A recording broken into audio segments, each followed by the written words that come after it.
guys, welcome here. If you're new here, my name's Bethany. I'm the girl behind Well Loved Knits. I'm excited to sit down and just casually chat with you guys, maybe drone on a little bit about the things that I have been knitting on over the holiday season. It has been a busy season. It has been also slow in like the best way, you know, enjoying time as a family. For the holidays, enjoying Arthur's second Christmas, which was a lot more animated than his first Christmas. His first Christmas, he was only 4 months old. So while we were excited to have a baby in the house for Christmas, it wasn't as animated as it was this year. And even still, he obviously, being 15 months old, doesn't really understand everything that's going on. The aspect of giving and getting presents, not really clicking. Maybe next year that'll be something else to look forward to, but this year it was just it was exciting to see him play and just enjoy, and we had good food, you know, all kinds of nice things. So I was able to knit quite a bit, which is really nice, and I want to share those things with you, the things that I was specifically working on during that time. I have shared this before in videos past. I will be using this today. I'm very excited. My maker's notebook, I have been able to fill it out quite a bit with these projects.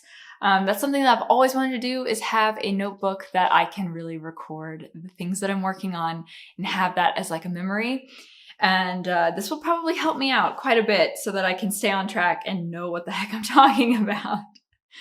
But I have to tell you what I'm wearing. I'm wearing my summer knit ranunculus t-shirt. This is typically a summer knitwear item for me, something that I grab for the warmer months, but I'm going to be honest with you, it is very warm in my house right now because I was baking earlier today. I was making granola. That is one thing that, aside from other like crafting resolutions that I have, this year I really want to start making things from scratch, which would be really nice to have. Bread is the number one thing that I was thinking of, you know. It's an easy one to do, so that's mainly what I'll be making. And then granola was another one that is also very easy to do, fairly inexpensive to do as well. So those are my two things that I'm really making. I'm diving back into sourdough bread making, which is something that I wanted to do and I was mildly obsessed with 2 years ago or something like that. It was around the time that I got pregnant, so a little bit before then, I created a sourdough and I was nurturing the sourdough and I was getting ready to bake with it. I made a couple of very unsuccessful loaves, but still tasted okay. And then I was hit with all kinds of pregnancy nausea and things, and I just decided I needed to get rid of that sourdough. I didn't want to do it. Bread making was just not interesting to me at the time when I was feeling very, very sick. So I abandoned that. It was also the same year that for Christmas I had gotten a bread machine from my husband. Roz, I feel so bad because I used it maybe a handful of times. I made mildly successful bread from like one of those all-in store it's all in. It's like an all-in bread mix. So you just dump it into the machine and then it makes a loaf for you.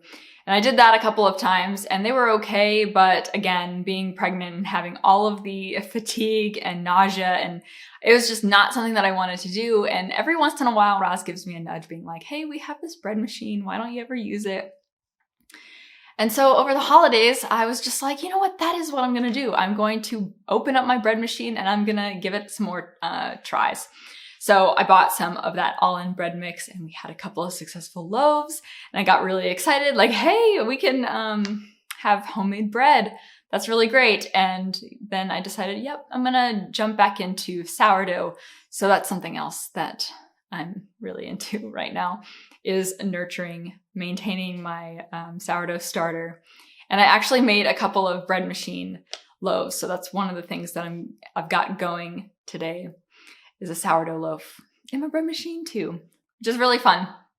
And it's so much more successful than the first go round, you know, which is really nice. So that definitely helps me feel very motivated to keep it up. When something works out the way you expect it to, you're always just like, yes, let's do it some more. So baking, a huge thing that I've been trying to do a little bit more. Homemade goods. If you have any ideas of things that I could make at home that you like making at home, maybe recipes you want to share, definitely share them in the comments below. I would love to know. Like my bread machine has a setting for yogurt, and I don't know what it is, but the idea of making yogurt at home while we eat so much yogurt, like I feel like we're buying yogurt every other day, it seems like, especially with Arthur. He loves yogurt. We love yogurt with granola, you know. I don't know, just making it at home, that's one of those things that I'm worried, like, okay, if I make it wrong, will I make my entire family sick? Not sure. It's just one of those things that I just feel like if you don't do it right, you do it terribly wrong, you know? So I would like to avoid that if at all possible. Yeah, but that's the spiel of the things that I've got going on. Not knitting related. Sorry if you wanted to jump right into all of the projects. I didn't save that for last. I was just very excited about my bread. I love bread, so just like Oprah, if you get that reference. Anyway, let's talk about the knitting then, shall we?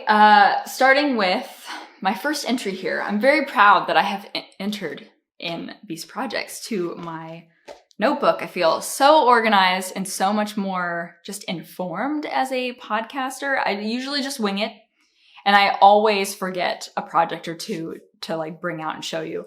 I probably am forgetting something, but you know what? We'll fill it in another time, I guess. So it's actually the Panda sweater that I shared with you guys in my last knit and chat. Just like a little sneak peek. This is something else that I'm working on. That's what I was sharing with you. And I let you guys in on the little tradition that I want to start. I've got a lot of things that I want to do. Yeah, I want to knit a sweater, a holiday sweater for Arthur every year.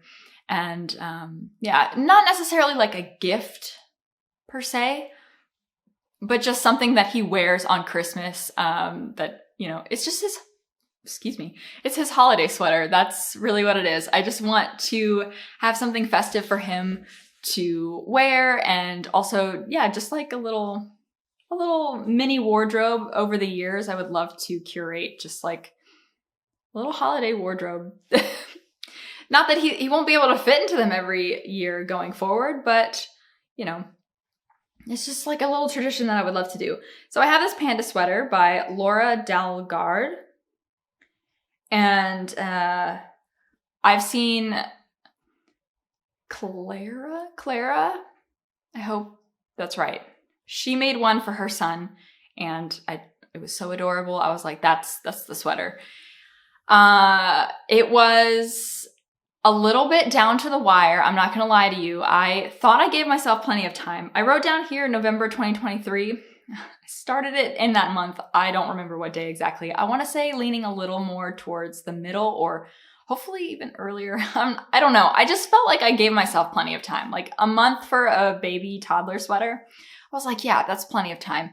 Stop saying that, Bethany, because a month is never enough time for any kind of sweater deadline that you give yourself. You know, if it's not for yourself, I think that at least for me, if it's not for me, the sweater, I'm less likely to finish it within the month.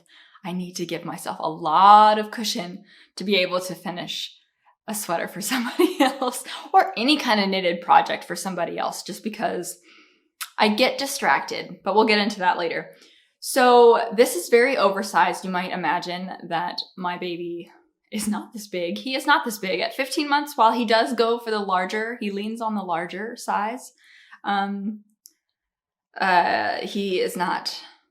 He does not fit into this. This is a dress. Like I thought from the very beginning that this was going to be very oversized, because the smallest size of the pattern is 2 years. And on top of that, my gauge was different from what the pattern said, because I was using yarn that was not recommended in the pattern. not necessarily matching the pattern. But I really loved it because I went to my new local yarn store, Sip and Knit, and I really I loved this yarn. This yarn just seemed like the one that I wanted to work with the most out of everything. It would fit the best gauge-wise, even though it didn't really fit. And it was just really soft. It was alpaca.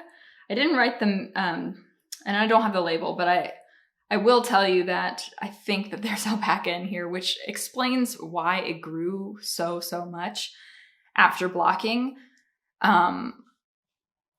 Aside from the fact that it is larger. So let me talk about that first. So I knit on 6mm needles, which the pattern recommends 5. But I didn't want the gauge to be too tight. And then, even though I did use the Sheepja's Softy, the boucle yarn, I used that. That's the recommended in the pattern. I actually held it double to match so that it would work better for 6mm needles. I was just worried that it was going to be too loose of a gauge for the colorwork piece if I only did 1 strand on 6mm needles. So I went for 2, which kind of makes him bubble out a little bit, I think. Like, this is all blocked and everything, nice and washed, even shrunk in some cases. And yeah, he bubbles out a little bit. I don't know if that's my intarsia, my color work, or if it's the gauge, the way that the yarn is kind of sitting. I think it looks so cute though. There's just so many modifications here. I couldn't really go through all of them. Just let you know, I was finagling like crazy, just trying to make things work, because at some point my color work chart was off, and I think I flipped my work at the wrong moment, and I even have proof if I can find it back. I saw it earlier. I think it's here. Like, this to me, you might not be able to see it because we have pretty dark, overcast weather today, so hopefully the lighting's not too terrible. But yeah, at some point I flipped my work, and I think I didn't notice until I was on the Panda face that something wasn't working right with the chart. I was off on, my colors were off, but luckily it was pretty forgiving for me. And I was able to just, work in a couple of extra stitches here and there of the chart. So if you look at the Panda and you're really like scrutinizing it, I feel like you can see that it's just it's off, but it looks cute, and that's all that really matters. So going into when I finished it, which was Christmas Eve, really down to the wire, I blocked it and it was huge. I also almost turned the Panda pink because I did this thing that I don't know why I always want to do this. I always want to block my knits in really hot water. It's just something that I do that I think like, oh yeah, it's going to be really nice to have really hot water to just sterilize it. I really don't know why I feel like it needs to be like steaming hot. But I did that, and I didn't learn the lesson from my woolly knit jumper, my Farnham sweater. If you remember, that's knit black and white, and the black bled so much that it's not so noticeable, but it's slightly, the white is not as brilliant as it could be. So that almost happened here. The water got so red from this beautiful burgundy alpaca yarn, and the Panda looked a little pink for a second, and because I went to go check on it maybe like 5 minutes after I did that, and then I was like, oh my god, am I an idiot? And then I tried my best to wring it out and pad the Panda, and I think luckily since it's pretty acrylic, the Sheepja's Softy, I don't think it really like absorbs the color as much as like a wool would, for example. So I was able to avoid that crisis, but after it was done blocking, it was huge. It looked like it could fit me almost. It was really large. So I actually threw it in the washing machine to do like a spin cycle just to kind of agitate it. And then that really wasn't working. So I actually put it in the dryer. I bit the bullet. I was like, you know what? How shrunk could it get? And it wasn't so bad. So now I think it kind of fits like it should. Maybe a little bit more than it should. or it fits. It's maybe a little bigger than what a 2T size is supposed to be, but it fit him just fine. It was a dress, but it was a fitted dress. It's cute. I like that oversized look on toddlers. I think it's really adorable. So I think he looked really good, and he wore it throughout Christmas Day. So it was all ready to go then. So it was great. The only thing that's kind of disappointing, like a real negative, it has nothing to do with the pattern, but all to do with the yarn. And again, I don't know if you can really see that. Yes. The way that the Lang, at least the skeins that I was working with, Lang Carpe Diem, the number is 0718, by the way, this burgundy. Roz picked it out. I'm very happy with the color choice. I think it's holiday without being too like in your face. So the problem that I have with the Carpe Diem yarn, it knits up so nicely. It's really a joy to work with, really soft. It's a great finished object as well, but the yarn is joined. It's not all one continuous piece throughout the skein. It's joined, and it's joined in such a crappy way, like that actually came apart. So that's what happened here. So it was actually tied kind of similar to this. See, it had like little knots where the yarn was joined. And this one just fell, it just unraveled on its own. And after he wore it on Christmas, I went to go hang it back up in his little wardrobe. And I saw that the collar was coming undone. And so I had to just do a knot, I guess. I don't really know any other way to kind of fix that now that it's all knit up and, you know, stitched up. So that was a bummer. But, you know, I guess this is kind of cute. It's like visible mending almost in a way. It's not so bad. But here's a little close-up of the panda.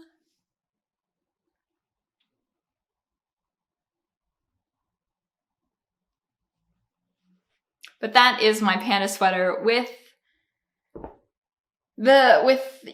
all the imperfections. I think it's really a really great start to that little sweater tradition that I've got going. And it was a great way to kind of jump back into color work in Tarsia. That was the first time that I've done it in a long time. So I was happy to work on it, and it was a lot of fun.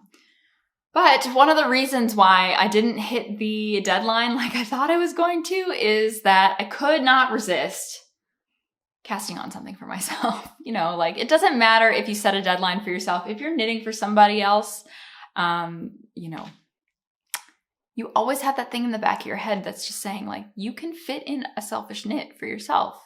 And I'm not even somebody that really gets cast on fever all that much. I really like to finish a project that I've got for the most part, as opposed to casting on something new. I actually think that casting on is one of the worst parts because I have to really pay attention to the pattern. I have to kind of be in the mindset to count and, you know, wrapping your head around a pattern that you just need to start, I think for me is the harder part than picking up a pattern that I kind of already know what's going to happen, if that makes sense.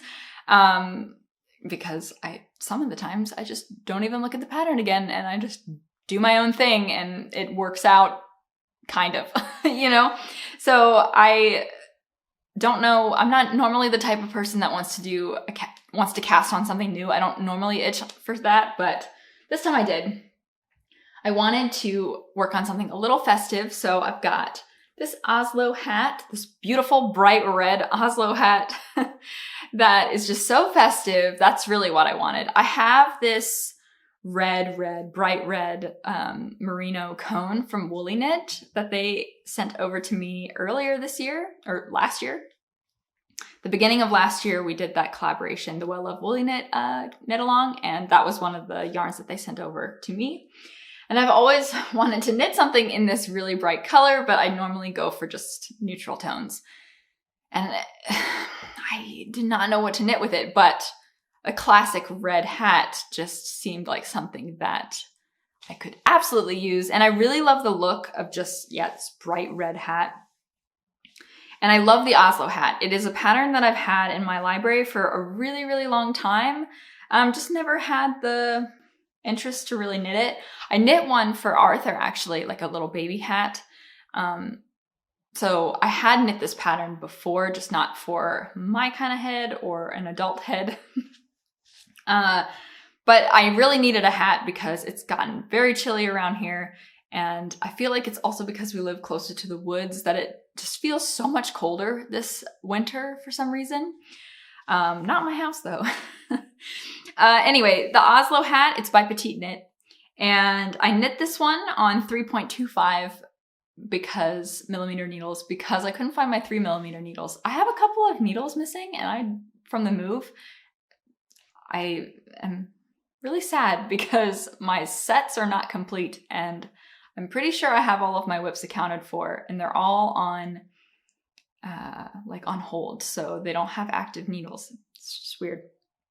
Like I said, the woolly knit cone in merino, bright red is what I wrote down. I know that's not the name of it. I feel like it's apple something, but anyway, it's the fire engine red color that you can find. They only have one of it in the merino colorway. So in case you're interested, I really love the cone because I feel like it's a lot for your money. Good value. And I paired it with some very luxurious mohair. It's called Ito Sensei Silk Mohair, and this is everything that I have left of that mohair. I didn't save the band, but I do have it in another color for another project I'll tell you about. Hopefully we'll get to it. Ito Sensei.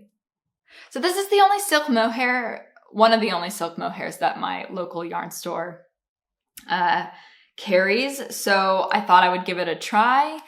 And I was just super blown away about the color match. Well, I'm holding it up. This matches the cone so well. And it's pretty expensive though. The Ito, I probably wouldn't buy this. I probably wouldn't have bought it again. I didn't love it that much. I mean, it's just a silk mohair at the end of the day. I think it's like 12 euros or something per skein. That's a lot of money, and I think. And I bought it for my next project just because that was the only mohair. And again, the color match was really good. So it matched almost identically to another woolly knit cone. And they have a huge selection, Ito. The Ito Sensei comes in so many different colors. So maybe for that, it is worth the money. But really the only reason that I went for it again was that it's the only thing that's really available at my local yarn store. And I'm trying to stay away from ordering online because it burns me so much. I always just get so disappointed, and you can't really return things online most of the time. So anyway, this only took me a week. I started it on the 8th of December and finished it on the 15th. So 7 days, not bad. I didn't do a swatch, used larger needles because I couldn't find the ones recommended in my stash, and I put a bunch of exclamation points next to that because I have no idea where they are. Starting with a full woolly knit cone, and I'm sure I could get a whole sweater out of it, which I might actually do because knitting with red was just really fun. I just really enjoyed it. The mohair is a perfect color match, I wrote down, and love the feeling on my fingers. So that's a huge thing for me with mohair. It can be really scratchy and irritating on my fingers, not necessarily when I'm wearing it. Like, this is just fine. I mean, I have bangs though. I don't really feel much of an itch around my forehead just because I have hair there. So it really wouldn't matter if I had an itchy mohair that I knit this up with, but I can tell you that there's really not a lot of itch factor with this mohair. One thing that I did not do is follow the pattern by the end. I forgot to change the rate of decrease up at the top. I was just so into the pattern or just into the knitting the project that I just didn't look back at my phone, and I kind of just went until I had only a few stitches left and just finished it up that way. It was very tight before blocking, and I was really disappointed because as soon as I finished it, I was like, okay, I'm gonna go wear this and wear it out. It's December, I want to wear my hat. And I got a headache that day because it was too tight around my head. And I was really disappointed, but I hadn't blocked it. And I went home and I blocked it and everything was fine. And it fits so nicely. It really, really does fit really nicely. I really love the way that it looks. The band to me just kind of feels a little too puffy, but it's not as noticeable here than it is on my other finished object, which, how did it get over here? I do not know, but I made another one. This was much later though, and I had already finished my panda sweater by the time I cast this on. So I thought, you know, this red, a little festive. Maybe I want an Oslo hat that's a little less in your face, which I don't know why I thought that this would be a little less in your face. I used a leftover skein of Zauberball, which is kind of like hand spun. So if you are not into the idea, or you don't want to get into the weeds of spinning your own yarn and doing hand spun, what you can do is look at Zauberball because they have a lot of different colorways and they give you the same kind of vibe. I had this left over. I don't know what I didn't have the band. So even here, I couldn't tell you on my, in my notes what the colorway is, but it's the blue one. There's so many colorways though. So if I can find it back, I will try and link it in the description. You guys know I'm not really good at that. But I will give it a try. I will make a loose promise to share that with you. So I really love the way that it looks just off the head. This one is not blocked, so we can definitely compare the puckering. It was on a hook, so that's what this is. But there's puckering up at the top, and I'm thinking that's because it hasn't been blocked yet. I hope after blocking that will stop, because I wore it out and I felt really, really silly. So I don't know if it's a good idea for me to be trying on these hats for my hair, but here we go. Okay, so it's not, I don't know. I looked at myself in the mirror the other day when I was wearing this out, and I was just like, I look like I'm wearing one of those, like a boulder hat or like a tea hat that's kind of like rounded on the edges. You know what I'm talking about? Like the band is just a little too puffy, or like the brim. I don't know why I keep calling it the band. Yeah, it looks okay now, but you can see on the top, it's just puckering. It's definitely because I haven't blocked it, but I also didn't follow the pattern and changed the rate of decrease yet again here. I think I started decreasing a little too early because it doesn't come down as much on my head as the red one. And I did change the rate of decrease to match what the pattern says, but I think I did it too soon, if that makes sense. So I don't know if another Oslo hat is in my future. I don't normally make patterns, like the same pattern back to back like this, but I figured sorry, I keep looking outside because Roz is with Arthur and I'm expecting them home soon. So I want to get through everything that I'm talking about. But yeah, I don't normally make patterns back to back like this, like the same pattern twice back to back. So that must say something about either the enjoyability of the pattern or my need for a hat, which I definitely needed one. I was wearing a store-bought hat. I stole it from my husband, but I felt kind of phony wearing a store-bought hat, and I wanted something that was handmade. So now I have two options. I'm definitely going to make a priority now that I've shown this to you to block this second Oslo hat and give that a try. I thought that I was going to love the hand-spun look on the Oslo hat a lot more than I do. Andrea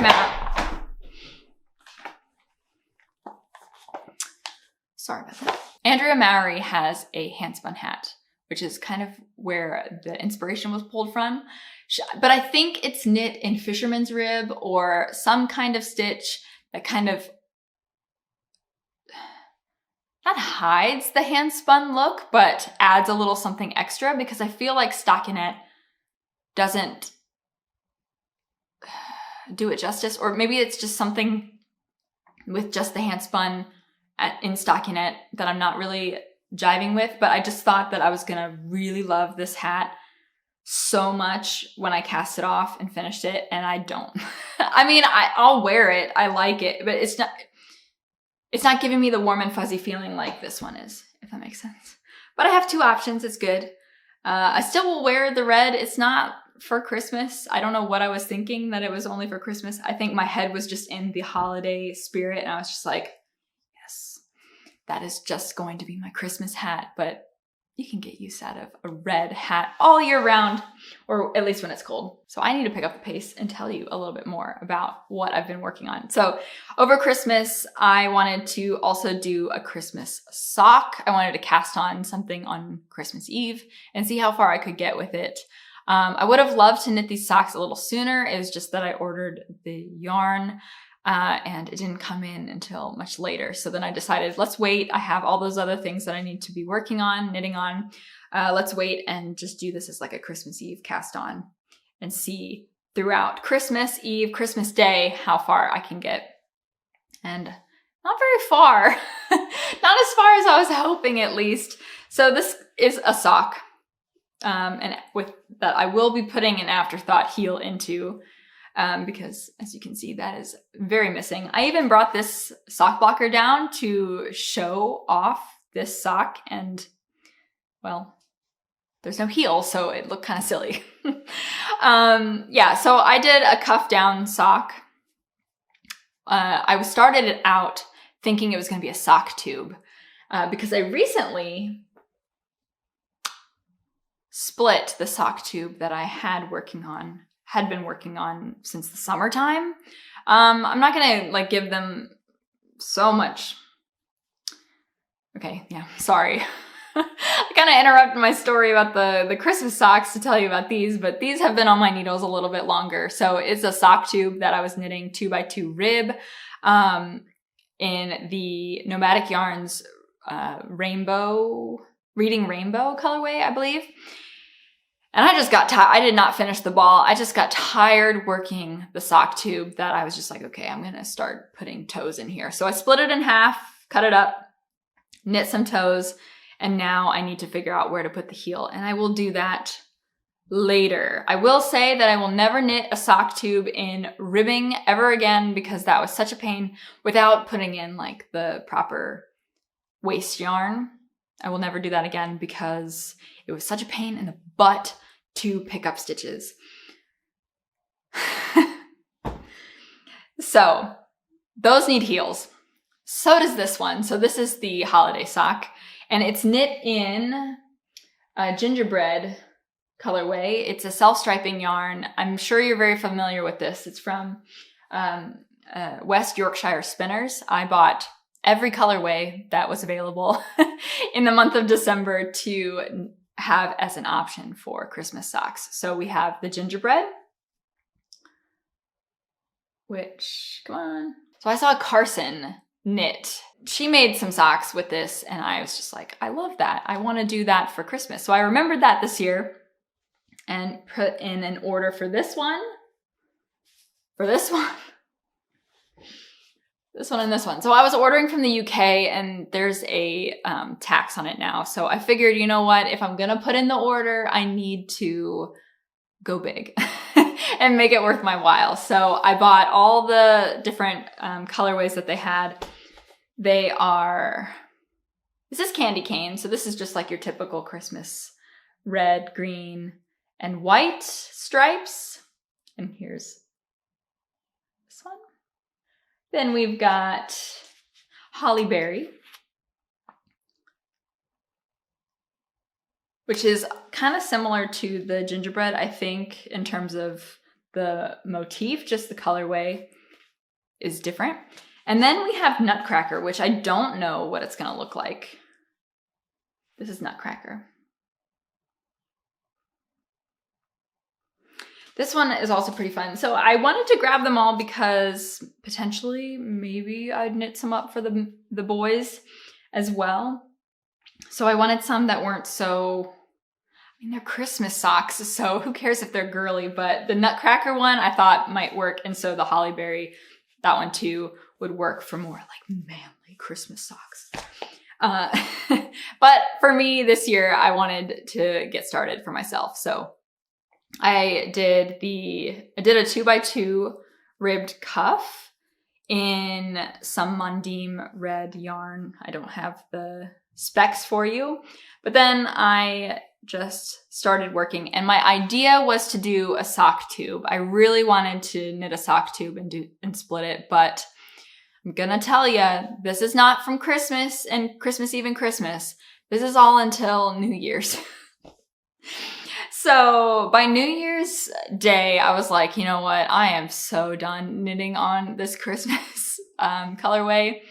I'm ready to go for the toe. So I just decided, you know what? Instead of putting it on hold because I'm going to want my sock needles, I decided to just put a toe in. So next year I will pick this back up, or maybe Christmas in July, that kind of feeling.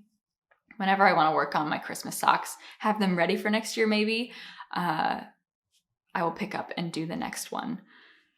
And then we'll do the heels when they're both done. So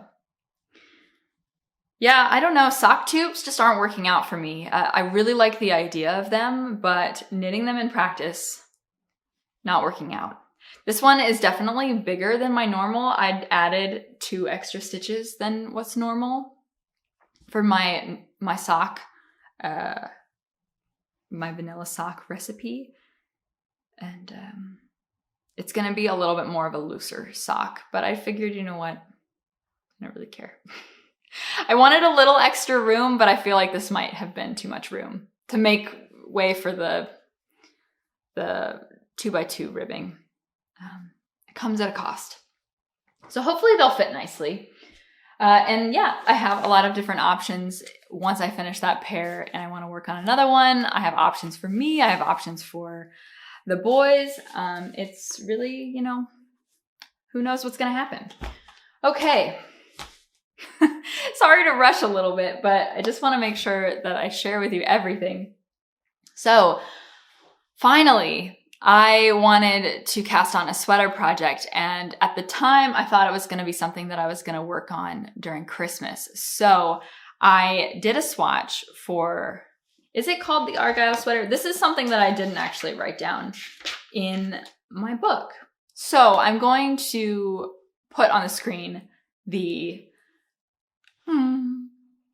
Okay, sorry about that. The boys are back. They're playing upstairs just to give me a couple more minutes to share the last little project with you. So, like I was saying, I'm going to have to leave the information on this pattern on the screen, in the description on the screen, because I didn't write it down, because I didn't actually go with it. But at the time, I thought I wanted to be working on something a little festive. That wasn't necessarily a Christmas sweater, something that I could wear more than just during the holidays, but that would also kind of give me that I'm working on a Christmas project kind of feeling. Similar idea to the socks. Like I wanted to just have something a little festive on the needles. And I ended up just really diving into that Oslo hat. And that's really all I had time for. But I did make a swatch for the sweater, which, again, it's not the Argyle sweater. I feel like it should be, because isn't this Argyle? But anyway, I wanted to try. It was after, I was still working on the Panda sweater. But I wanted to do color work because I was enjoying the Panda sweater a little bit. But I wanted to knit something color work for myself. And that's where this came from. I'm a huge fan with how this looks, and I think that the pattern will just be so much fun to knit. I have the pattern. I will be knitting it in the future, but just not with this color. So I just decided after knitting the swatch that it did lean a little too holiday. Like it definitely, it's the green, the foresty green with the white. This kind of just looked too much like snowflakes to me, and I wasn't really feeling it. I was just a little concerned that I was going to knit all this up and then never want to wear it except for on Christmas. So I think this pattern is really going to be something a little bit more like brown or like a purpley brown, like an eggplant maybe.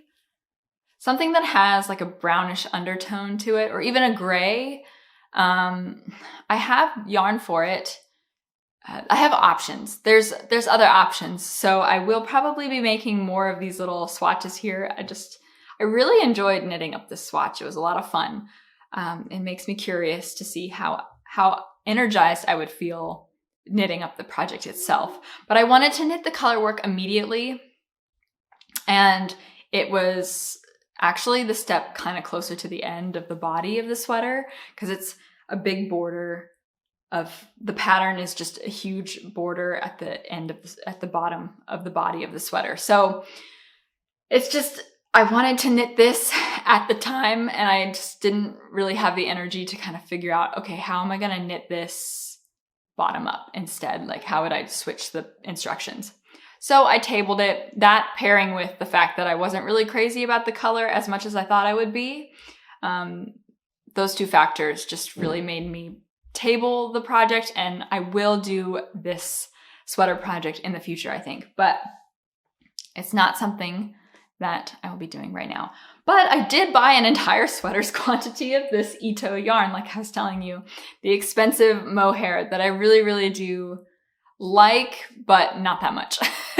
But since it was in my local yarn store, I do want to support my local yarn store, you know, and I want to make sure that yeah, I support them. And it was nice also that they have good color match. So here I can actually show you the color match with the yarn itself. So this is another woolly knit cone, another merino cone. I have it here so I could tell you it's, oh no, it's not merino, it's British wool. So this is more of their rustic yarn. So it's British wool, 500 gram cone in pine forest green. I really like this color. I know it's a little dark, so you might not be able to see it as it really is, but it's like a really jewel tone, dark green. Yeah, pine forest green. I think that's good. It has, again, I don't know if you can really tell, but there's a lot of variation in this green. It goes kind of darker, even almost, it looks almost navy to a lighter green. And that's kind of, it stays true to the color.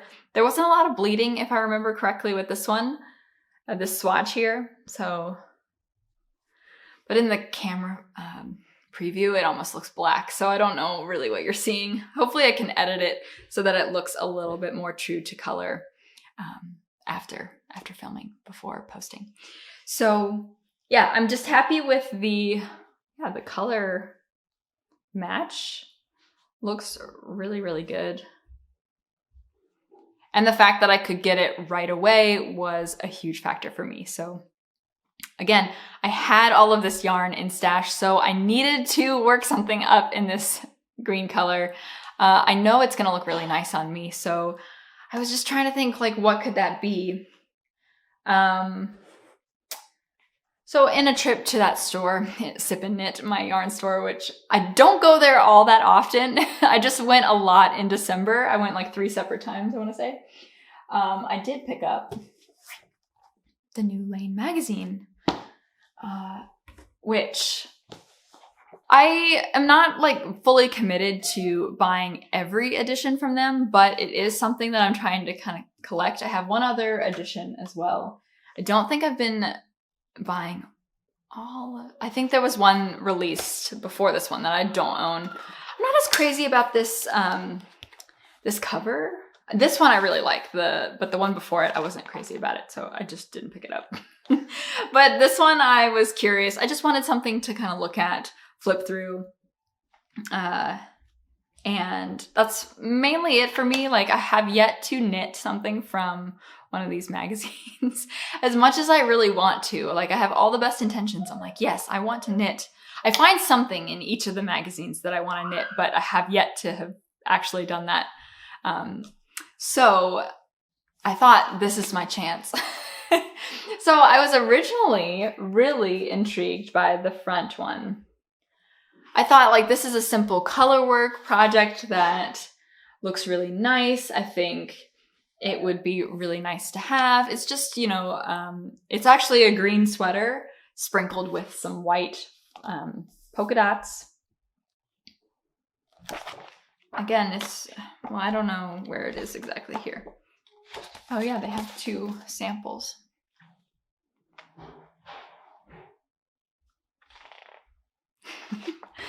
Sorry for the fun noises upstairs. They're having fun, that's all that matters. So actually I was flipping through and I was thinking originally like, hey, that would be a good one. But then as I was flipping through, I found this one by Olga Putano, which is called Sansare, which is a cabled sweater. I'm really into it. From what I can see, the only thing that I'm a little disappointed in with this pattern in the magazine, like I feel like they didn't, sometimes they just don't highlight the sweater in like just a way that I can just see it. Can I just see it, please? So, I mean, the pictures are gorgeous. The models look great, but they photograph certain aspects of the sweater. I get that, but like, so I can see the detail of the split hem. That's wonderful. But I just want like a front view of what the sweater would look like. Just someone standing casually like they would in front of a mirror or something. I don't know. And this is just not doing it because there is too much shade. And I wanted a better look at the full thing, like the full effect with the cables. But regardless, I'm taking a leap of faith and I'm believing that I'm gonna have like a nice library cable knit sweater from this pattern. So new to me designer, Olga Putano, new to me project. Like, this is also not normally how I go about my projects either. Like, this is the first time I'm following a project that's, well, a sweater project that's a hard copy like this in a book, and it's, well, that's a lie. Oh my gosh. No, I knit the cardigan for Arthur this summer, and that was also in a pattern book, organized in a similar way. So this will be the second time that I'm doing that. It was successful last time, so I have all the faith in myself that I can do it. It's just not my normal way of working, so I have to have this book with me at all times and need to keep my place. So this is another one of those stationary knits. It's just going to stay right here in my spot on the couch. And yeah, I'm looking forward to it. I'm really only on the ribbing, so I'm not far at all. So I'm doing the split hem right now. Again, you can't really see it. I'm so sorry. It's really gotten dark since I started recording, and it's now a little orange from the light. But anyway, that's about all I got for you today. Now my camera battery is flashing at me. I need to say goodbye. So thank you so much for clicking on this video and catching up with me.